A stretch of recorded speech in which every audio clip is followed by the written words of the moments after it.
자, 이번에는요. 추미애 법무장관이 얘기 좀 해보겠습니다. 어제 한 가지 행사가 있었어요. 검사들과 오찬 자리가 있었는데 그 오찬 자리에 참석한 검사들은요. 변협에서 뽑은 일 잘하는 검사들.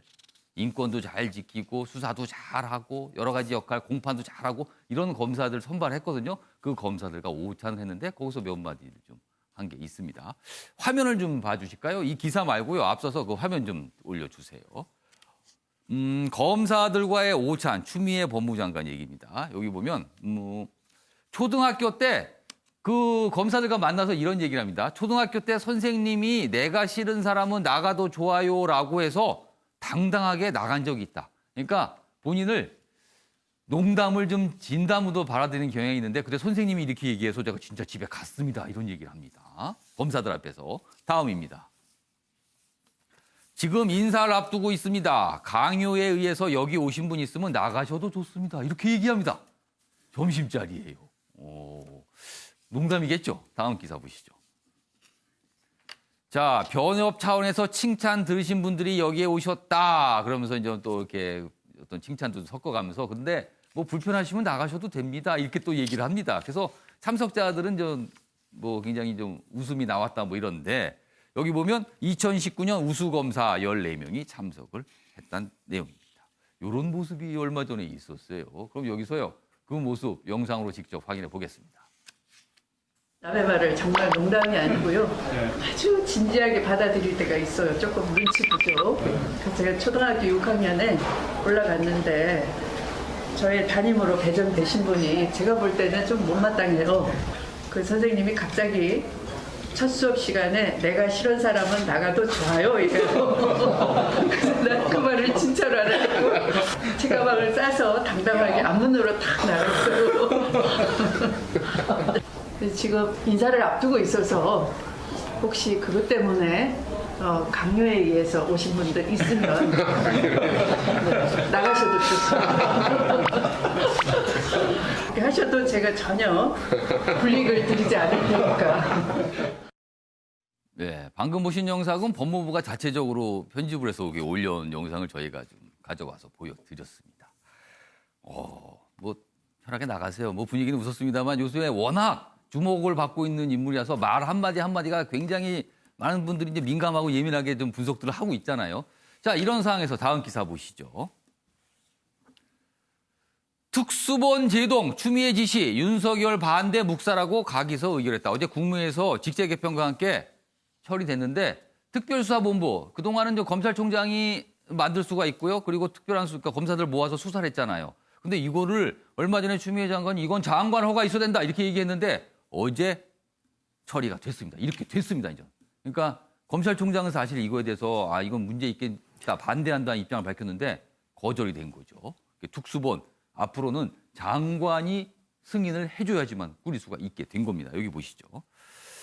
장관 동의 없인 특수본 구성 못한다. 윤석열 예 수사팀 재집결 차단하려는 포석 아니냐. 뭐 이건 해석이고요. 그리고 중간 간부 인사 지금 검찰 23일 설 연휴 직전에 나올 거란 예상 나오고 있죠. 그런데 이 인사와 관련해서도 얼마 전에 윤석열 검찰총장이 대검의 과장급만큼은 유입시켜달라고 요청을 했잖아요. 그런데 특수본 문제에 거절했죠. 그럼 이 인사 역시 또 거절하는 거 아니냐 이런 전망 나오고 있거든요. 아직은 모릅니다만요. 그래서 이 사안이 주목을 받고 있어요. 이수희 변호사. 예. 중간 간부에 대한 검찰 인사 23일 예정돼 있는데요. 윤석열 총장의 요청 이번에도 거절할까요? 아니면 어느 정도는 받아들일까요? 뭐 저는 좀 묵살될 가능성이 높다고 보입니다. 이 직제 개편에 대해서도 예. 대검찰청에서 의견을 제시를 했는데 그게 제대로 또 전달이 안 됐다는 보도도 있고요. 무엇보다도 지금 이제 뭐 1월 8일 그 인사에 대해서도 그렇고 저는 수사방의 의도가 상당히 짙다고 보이고 검찰에 대해서 검경 수사권 조정하고도 좀 뭔가 모순되는 그 직제 개편이라든가 그것도 있고 무엇보다도 검찰이 왜 존재해야 되는지에 대한 것부터가 저는 뭐 이게 추미애 장관이 독단적으로 하고 있는 게 아니라 청와대에 교감해서 하고 있는 건데 결국 저는 뭐 청와대의 아이디어라고 생각을 합니다. 그런데 그 검찰의 존재 이유를 뭐라고 생각을 하는 건지 검찰은 거악 척결이 저는 존재 이유라고 예. 봅니다. 민생 그 범죄에 대해서도 분명히 중요하지만 검경 수사권 조정에 가면 이제는 그게 경찰로 넘어가는 상황인데 뭐 또 이 직접 수사를 축소한다고 그래서 예.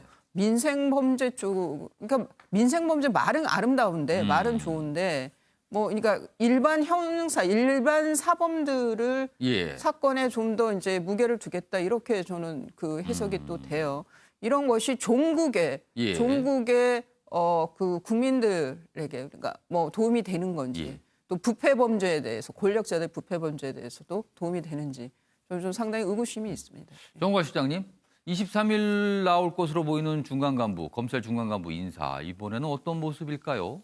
저는 뭐 법무부에 대한 의견은 어느 정도 좀 반영할 것으로 보여지고요. 지금 뭐 기존 남겨진. 다만 이제 일선 검찰은 조직도 바뀌면서 예. 상당히 그 인사가 저는 불가피하다고 봅니다. 예. 그러니까 여러 뭐 정치적 해석이 있을 수는 있죠. 예. 근데 뭐 정부라는 것이 어쨌든 간에 그 본인들의 어떤 철학과 기조를 담겠다는 의지 아니겠습니까? 예. 그러니까 지금 검찰 직제도 예를 들면 과거의 그 직제가 과연 맞느냐, 예. 그게 꼭 100% 선이냐라는 데서 예. 문제제기를 있는 거거든요. 예. 그러니까 예를 들면 지금 형사 공판부라는 게 일반 민사 문제입니다. 그 민생 문제. 지금 일선 검사에서 예를 들면 뭐 한 명의 검사가 민생 관련 1000건을 1년에 처리해야만 된다는. 그러니까 지나치게 권력형 형태로 가 있고 또 그쪽에 집중하고 그쪽에 있는 검사들만 상당히 그 승진이라 배려하다 보니까 이쪽에 너무 좀 소외돼 있다. 예. 라는 점도 지적이 돼 왔던 것이죠. 예. 근데 검찰 내부에서도 그 얘기를 했던 그렇습니다. 것이죠. 근데 과연 왜 이 시점이냐에 대해서 여러 가지 이제 뭐 정치적 논란이 있습니다만 정부로서는 어쨌든 지금의 검찰 모습은 좀 바꿔야 된다라는 예. 철저한 그 의식을 갖고 있는 거고 또 지금 검찰의 뭐 이제 독립 문제와 이제 관련이 있는 거죠. 이 검찰의 독립성을 잠깐만 해치는 건 아니고. 예. 근데 검찰의 독립이라는 것이 어떤 검찰 조직을 위한 국민을 예. 위한 것이 아닌 예. 그런 형태로 흘러가고 있다라는 이런 이제 문제 제기를 이 정부는 하고 있는 것이죠. 예. 그런 측면에서 뭐 추가 인사의 어떤 조직 개편의 예. 흐름도 전개될 가능성이 크다 저는 그렇게 봅니다. 23일.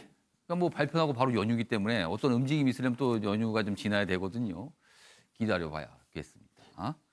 자, 이번에는요. 호르무즈 해협 파병 결정 어제 있었죠.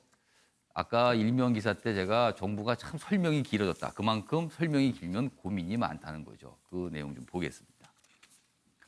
호르무즈에 독자 파병하기로 했습니다. 미국과 이란 사이에 줄타기다.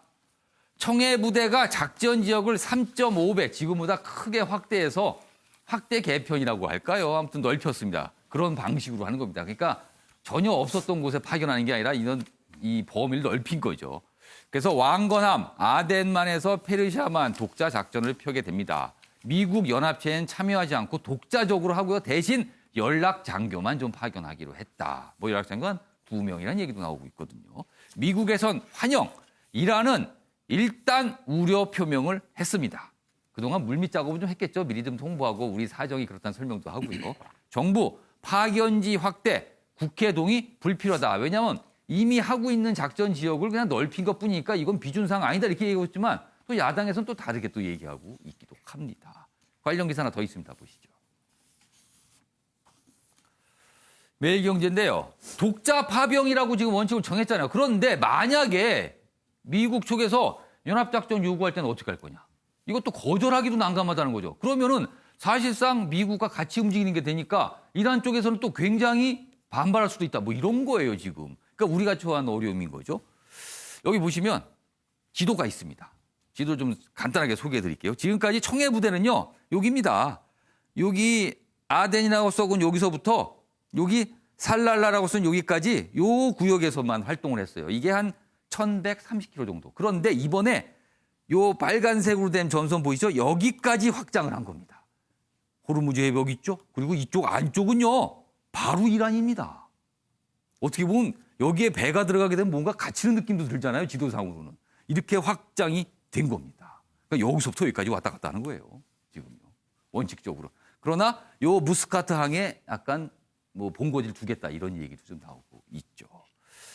자, 그럼 여기서요. 어제 뭐 발표 내용이 있었는데 확인해 보겠습니다.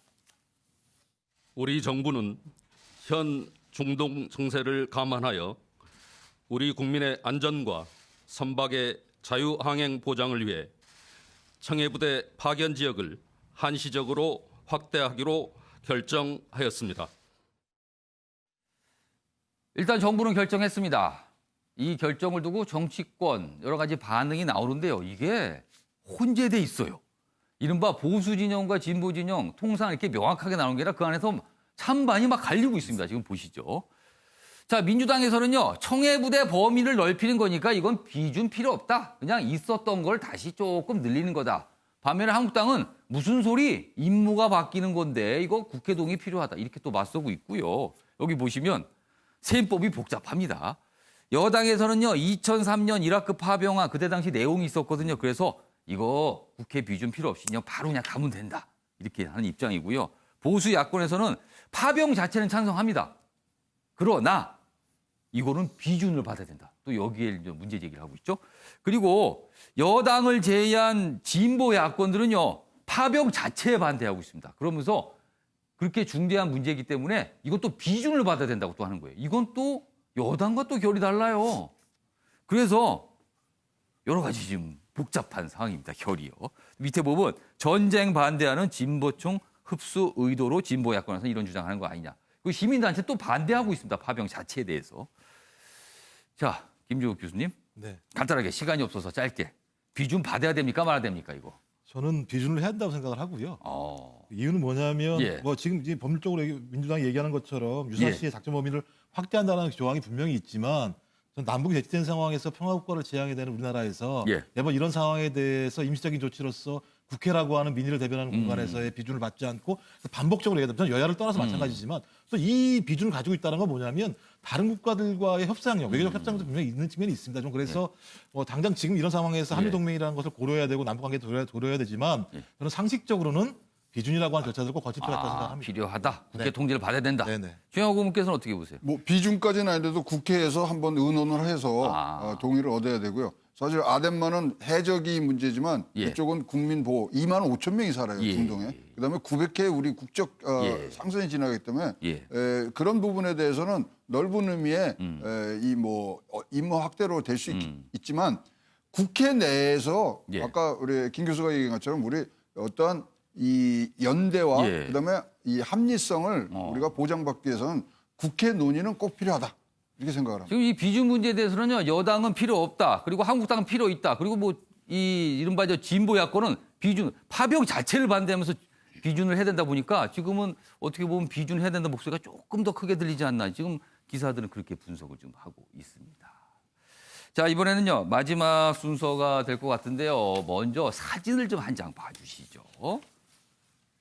이 사진 보시죠. 이 영화의 장면인가요? 아니면 이게 뭘까요? 완전 중무장들을 하고 걸어가고 있습니다. 영화에 나오거나 아니면요, 진짜 무슨 큰 전투를 벌이러 가는 모습 있죠? 민병대 같기도 하고도요. 여기 보면 후드티까지 써서 더 그렇습니다. 여기 총 보십시오. 그리고 이쪽 보시면 엄청납니다. 여기 보면 모두 껴있죠. 지금 헬멧까지 쓰고요. 거의 전쟁에 나가는 분위기지 않습니까? 자, 최영호 의원님 무슨 사진 같으세요? 아니 무슨 이거 이 전쟁 놀이하는 것 같은 부분들이 있는데요. 예. 보니까 탄창 부분이 저 가짜처럼 보이기 때문에 가짜예요? 탄창은요? 예. 지금 뭐 어떤 시위나 할로윈데이 그런 뭐 무슨 어떤 부분들의- 행사? 예, 행사 같습니다. 김종욱 교수께서는 어떻게 보셨어요? 뭐 어떤 사진 같습니까? 이 지금 뭐 전쟁을 반대하는 뭐 시위 같은 반전 느낌도 들고, 시위? 네, 오히려 저 느낌에는요. 오히려 이제 거꾸로 이런 무장을 하는 모습을 보면서 전쟁에 반대하는 모습이다. 이렇게 보시는 거네요. 자, 그러면 진짜 이 사진은 무엇일까요? 보여주시죠. 기사 내용을 보시면 압니다. 기사 올려주세요. 바로 이겁니다. 총기 규제 반대 시위였습니다. 미국 버지니아주에서 있었습니다. 여기 보시면 평화화합의 날 마틴 루터킹 데이인데요. 이날 총기를 왜 규제하냐고 반대하는 미국 국민들이 이렇게 중무장을 하고 나와서 시위를 한 겁니다. 미국 2만여 명 총기 규제 말라 무장 시위를 벌였습니다. 버지니아주인데 버지니아주가 지난해 5월부터 총기 규제에 들어갔다 그래요. 근데 이거에 대한 반발하면서 이렇게 중무장을 하고 나온 겁니다. 보란 듯이요. 조은갑 시장님, 이걸 보면 남의 나라 얘기지만 궁금한 게 미국에서 총기 사고 정말 많이 나잖아요. 그런데 왜 이렇게 총기 규제가 어렵고 도대체 미국인들에게 총이란 무슨 의미가 되는 겁니까? 이게 이제 여러 가지 예. 뭐 얘기가 있죠. 그러니까 사실상의 정치적 어떤 지지층이 예. 군수 산업이 워낙에 막강하다. 예. 그렇기 때문에 규제가 굉장히 어렵다. 예를 들면 이제 공화당 쪽에서는 그쪽에 정치 자금의 큰 원천이다 하는 얘기가 계속 지속적으로 나오고 있는 것이죠. 그렇기 때문에 그 엄청난 사고에도 불구하고 끊임없이 규제를 지도자가 결정을 못한다. 알겠습니다. 이 시위에 대해서 트럼프 대통령은요, 잘한다고 또 칭찬까지 했습니다. 선동한다는 얘기까지 들었습니다. 자, 아침의 매일경제 오늘은 여기서 마치겠습니다. 내일 아침 9시에 다시 뵙겠습니다.